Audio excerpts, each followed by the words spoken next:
Hello friends, मैं हूं आपकी सुषमा पंडित। आप सभी को सादर प्रणाम करती हूं और वेलकम करती हूं अपने यूट्यूब चैनल पर। तो फ्रेंड्स, आज मैं आप सबके लिए बहुत ही सुंदर, बहुत ही मज़ेदार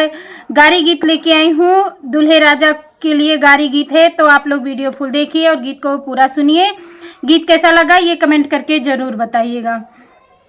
बोला बोला बोला बोला ये दुल्हे 1 2 3 बोला बोला बोला बोला ये दुल्हे 1 2 3 बोला बोला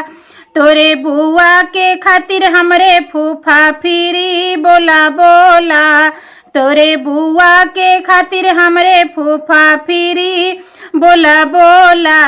बोला बोला ये दुल्हे 1 2 3 बोला बोला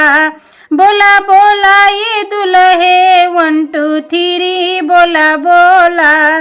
तोरे दीदी के खातिर हमरे भैया फिरी बोला बोला तोरे बहिनी के खातिर हमरे भैया फिरी बोला बोला बोला बोला ये दुल्हे 1 2 3 बोला बोला बोला बोला ये दुल्हे 1 2 3 बोला बोला